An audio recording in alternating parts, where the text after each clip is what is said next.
This week in the parish of bourses and market structure, Indian stocks now settle on a T+1 cycle, while Indian scandals are settling on T+ forever as the holy hoax colo scandal rages on.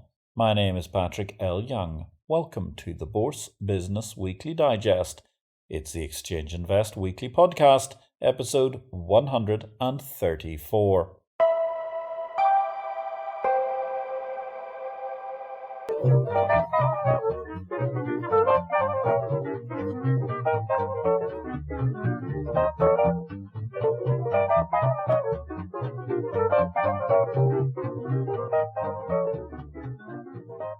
Good day, ladies and gentlemen. This is a very brief reduction of highlights amongst the key headlines from the week in market structure. All the analysis of the week's many events and happenings can be found in Exchange Invest's daily subscriber newsletter, the unique guide to the bourse business sent daily to your inbox. More details at exchangeinvest.com. In what the Hindu newspaper has aptly termed the holy hoax, NSE's colo scandal took on a yet more bizarre turn this week when India's CBI determined that the Himalayan mystic guiding the then NSE CEO was in fact none other than Anand Subramanian, the controversial beneficiary of Chitra Ramkrishna's promotions. Hence, at least, it may now be clear just why the guru kept recommending the elevation of Subramanian in the NSE hierarchy. Indian media went gaga once again at this arrest and promptly showed a photo of former NSE CEO Ravi Narayan, labelled as Subramanian himself. At least they haven't mixed up Chitra Ramkrishna yet.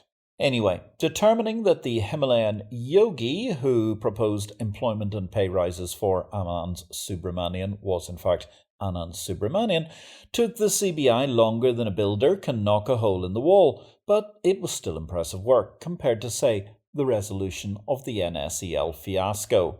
Naturally, Subramanian's laptop appears to be missing too, and that raised questions over at the multi-commodity exchange where there may be similar data storage issues pertaining to many Indian exchanges, where there's been a penchant for destroying executive laptops, data and all. And indeed, in the case of Mr. Subramanian, it seems his laptop is currently missing. On a happier exchange note, the stock markets this week rolled out a T+1 settlement cycle in India, which regulators SEBI had permitted last September. Indian scandals, frauds and such like will continue, such as NSEL, to be settled on a T+ forever basis, we presume. However, one side effect of the NSE colo holy hoax could be the very notion of the stock exchange duopoly concentration, which has long been favoured by SEBI. Today, the National Stock Exchange of India commands a breathtaking market share of 93% in cash equities, 100% of cash equity futures, 94% of equity options, and well, by comparison, only 73%, still a crushing monopoly, of currency derivatives. Apart from NSE, investors and traders have really only one solid option, the BSE, the former Bombay Stock Exchange. Now, I have long railed against the SEBI policy to extinguish exchange competition in India by essentially forcing out of business many of the almost 24 regional exchanges which once operated. If a result, a byproduct, if you will, of the recent NSE colo guru folly is to see a U-turn in this horribly flawed SEBI monopoly policy, it will be a very good thing indeed, albeit many will be reluctant to enter or re-enter the market given the capricious eccentricities of the Indian national regulator. Exchange Invest is the daily must-read by the most influential figures operating the world's best markets. We invite you to join the exclusive group of bourse bosses and other C-suite executives who make Exchange Invest the exchange of information, their daily business intelligence guide to markets the world over. Exchange Invest is available to subscribers at $200 per user per year or currency equivalent. You can get more details at exchangeinvest.com or email me, patrick@derivativesvision.com. In the Middle East, the Kuwait Bourse are planning derivatives trading amid a push for more IPOs. European issuers, they welcome the European Commission's initiative on an EU Listing Act. In fact, that's a no-brainer to try and help CMU, that's Capital Markets Union, a dream in the European Union for the course of the last 10 years, to exist meaningfully. The problem is the European Union generally can separate wheat from chaff with alacrity, then spend 5 years legislating for the chaff. Hopefully, the European Union will finally get something right and deliver some coherent CMU framework. Meanwhile, full marks to European issuers for doggedly pursuing something which might be a proxy for capitalism if the European Union can somehow curtail its inherent corporate socialist ethos. Thanks for listening to Exchange Invest Weekly. We welcome your feedback. You can contact me directly, patrick@derivativesvision.com, with any comments. Meanwhile, if you enjoyed this show, we would welcome you giving us a thumbs up, or if you have time, a positive review will always be welcome, wherever you find this podcast. Meanwhile, we are not going to dwell on the horrible happenings in the Ukraine this week, but we did note that the London Metals Exchange said some members may have positions subject to sanctions. Frankly, ladies and gentlemen, it would be a bad day for LME if ever members do not have exposure to sanctioned entities when there is a major dislocation like last week's hostilities. Speaking of major dislocations, it's been a year since the City of London's love affair with the London Stock Exchange Group abruptly soured. Xavier Rollet was far from perfect, but he was a rock star at communication compared to the current LSEG CEO out of his depth, Dave. Then again, investors had adopted a fallacious herd belief that the LSEG stock could only go up, while ignoring the fact that execution and integration had become disaggregated behind what amounted to facile hype. There is decent value in the core execution franchises of LSEG. The problem is the company probably needs to write down Refinitiv to zero and start again, which is going to prove a challenge as it means mass decapitation. Indeed, there was an exciting point in an article in the Times this week where they imputed that out of his depth Dave has to beat investors' expectations to return to favour. That investors maintain expectations that LSEG or indeed ODD can achieve anything as opposed to being, well, a dead man walking and a corporate entity in need of a major write-down, points to an ongoing refusal amongst investors to realise the peril that the Refinitiv madness has left the LSEG in. While the LSEG board itself must bear a certain amount of culpability for the numptiness of the course of the last few years, on the topic of numpty boards beyond compare, this week saw the TPI cap share price dropping below £1 billion and through 120 pence. It was around 116 pence as this issue was being recorded of the IPO-VID, of the Exchange Invest podcast.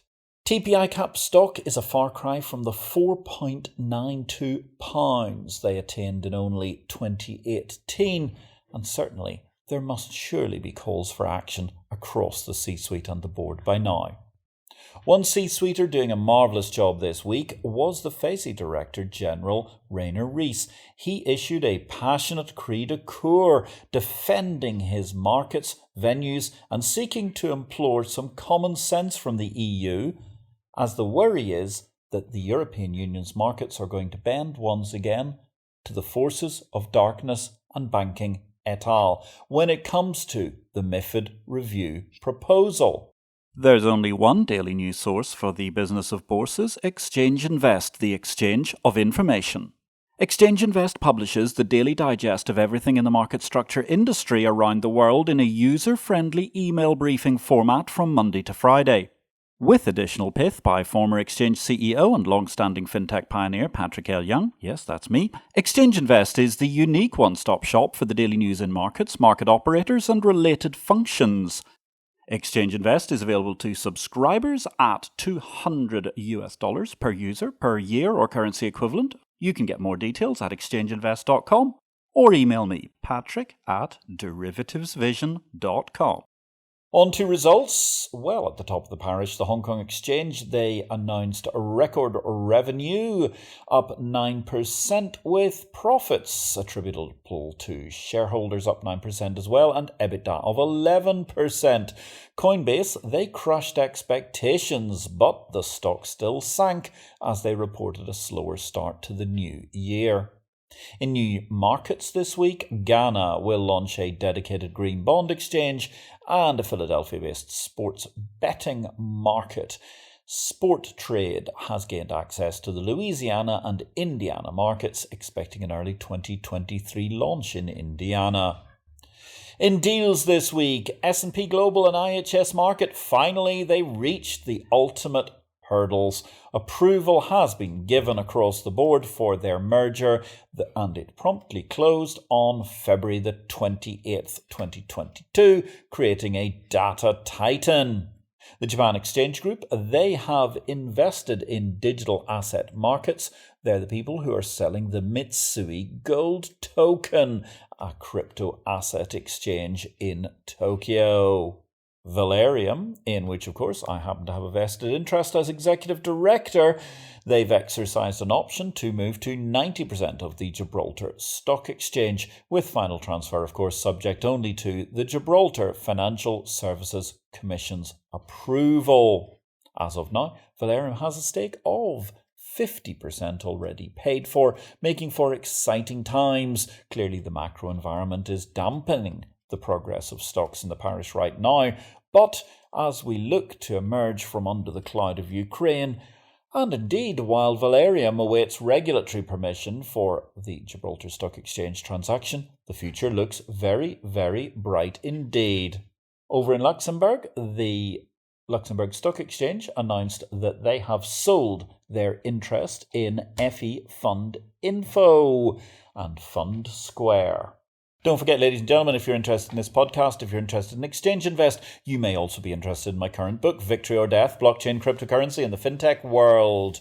Victory or Death is published by DV Books and is distributed by Ingram worldwide. While you're waiting for a copy of Victory or Death to arrive, don't forget to check out our live stream Tuesdays at 6 p.m. London, that's 1 o'clock New York time, 1900 CET, the IPO Video Live show. The live stream this week is going to be featuring Nigel Feetham. He's a Renaissance fintech lawyer and a senior partner and a QC no less in Gibraltar at the leading law firm there, Hassan's.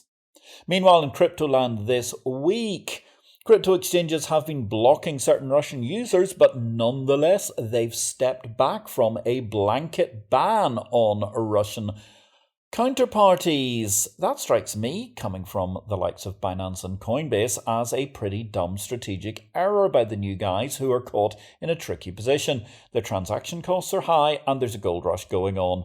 Nevertheless, that's not a good way to gain the attention of Gary Gensler et al., just as the sanctions bandwagon is rolling against Russia. Product news this week, ICE have announced the first expiry in their Midland West Texas Intermediate American Gulf Coast futures. 1.4 million barrels went to delivery in March. That's 1,400 contracts delivered after a healthy start on January the 27th of this year. The Chicago Mercantile Exchange, they're launching micro versions of their Bitcoin and Ether options, while retail investors in India will be able to trade US-based stocks via the National Stock Exchange of India's IFSC entity, that's in Gift City in Gujarat, from the 3rd of March under the liberalised remittance scheme limits. Rest of the world retail investors remain entirely shut out of the Indian market, alas. The Ethiopian Commodity Exchange finally this week in products, they're adding 5 new commodities to the trading floor. Vetch, grass pea and 4 spices, black cumin, coriander, black pepper, yellowish fenugreek and greenish fenugreek. Good luck with all those product launches. In technology, congratulations to Exchange Invest sponsor BMLL. They won Best Trading Analytics Platform at the 2022 Trading Tech Insight Europe Awards. Nasdaq, they've launched a fascinating facility, a universal test facility no less, in partnership with Sequitur. Nasdaq seeks to help us all test again. I was bemused this week to read a transatlantic survey revealing that office workers are tempted to resign over bad software. That struck a chord with me as I've been wading through legacy kit on various due diligence and integration projects of late, and it's been fascinating to see just how supposedly digital but nonetheless legacy digital entities can now be held back by their own IT, and indeed the stunning limitations in certain cases of their own IT staffing cohort. The Madras High Court, they're going to hear pleas against the MCX's payments to their ill-fated London IT developer. That's taking place on March the 8th. Stockholders are not happy about payments being made. And finally this week, a brilliant innovation. The International Stock Exchange, that's the Channel Islands Stock Exchange as it used to be called, they've launched a new trading system, Nova. It's the opening of their secondary market with their first auctions. Clearly somebody's been reading from the PLY mantra that illiquid markets need auctions much more than continuous trading. Good move from the Channel Islands. In regulation this week, the market is begging the European Commission for more time to mull euro clearing proposals. Haste is the latest addition to the existing closed-mindedness, paranoia and panic in the Europeans' approach to clearing their beloved endangered, delete as you prefer, euro currency. It's not a good look from any angle, and it's a dreadful way to maintain confidence in the banking system, especially one underpinned by such a vacuous currency. Over in the USA, the founders of BitMEX, the cryptocurrency exchange, they pled guilty to Bank Secrecy Act violations and money laundering. Under the terms of their respective plea agreements, the founders, Hayes and Dello, each agreed to separately pay a $10 million criminal fine, representing pecuniary gain derived from the offence. After watching the Coinbase IPO while wandering the streets of New York City wearing an ankle bracelet, Arthur Hayes will presumably be relieved to get away with only a fine, even if it is $10 million. That's at the same time as the US SEC's top enforcer said a crypto company amnesty is not on the table. That left Exchange Invest this week scrambling to ascertain just how large an orange jumpsuit inventory has been allocated to the crypto clampdown. We'll keep you posted. Over in the UK, the financial watchdog has a problem. Last month, FCA employees voted in support of industrial action in a non-binding ballot in response to a planned transformation programme being pushed by the watchdog's new boss, Nikhil Rathi. Rest of regulators are considering striking and following in the footstep of the London Underground's tube drivers. Of course, if the UK government had a backbone or any strategic nous, they would use the prevailing infrastructure and automate the underground. Then again, when it comes to financial regulation, if government had backbone and strategic nous, well, I wonder. Career paths this week. The Thai Bourse has reappointed as set precedent for a second turn Pakorn Pitathawachai to continue his position. Lots of interesting articles coming out of India this week as well. They were looking back on the hits and misses of Ajay Tyagi as SEBI chairman while applauding the arrival of Madhabi Puri Bukh as the new chairman of SEBI for a term of 3 years. Very interesting, the former banker Bukh. Her appointment has been hailed by the market as a refreshing change from the bureaucratic stranglehold over the market regulator's office. In the 3 decades of its existence, SEBI has always been headed by an Indian civil servant. So thus, Mrs. Bukh becomes the first woman and the first person from the private sector ever to be appointed to a senior SEBI post. We live in hope this might involve even a modicum of reform from the central planning mindset of India's financial regulatory body. Speaking of central planning mindsets, Putin has no idea what's coming, the US president has said, while himself admiring the drapes and pondering how his office seemed to have grown to allow about 1,200 people in during the course of the State of the Union address this week. The worry about gerontocracy used to be that Soviet leaders were aged fossils and thus more likely to loose off a nuke because their lifespan could be measured in hours. Right now, when it comes to having no idea what's coming, we appear to have a worrying stalemate between Mad Vlad and Joe Brezhnev. With Joe Brezhnev in the White House and Vlad having gone mad according to the Western agitprop, it might be time to party like a Russian and forget our woes. At the same time, the Ukrainian government was, on Monday of last week, demanding immediate membership of the European Union. I'm minded to think the good citizens of that unfortunate country have suffered more than enough already. Certainly, it's the epitome of desperation during a wretched time for the people of the Ukraine. In reaction to that, Russian markets mostly been closed, but risk-loving Korean mom-and-pop investors piled a record amount of money into a Russia-linked exchange-traded fund as it sank following the invasion of Ukraine, prompting the ETF's operators to issue an alert. And on those mysterious and magnificent notes, ladies and gentlemen, my name is Patrick L. Young, Executive Director of Valerian plc and publisher of Exchange Invest, the daily bulletin of the Bourse business. I wish you all a great week in blockchain, life and markets.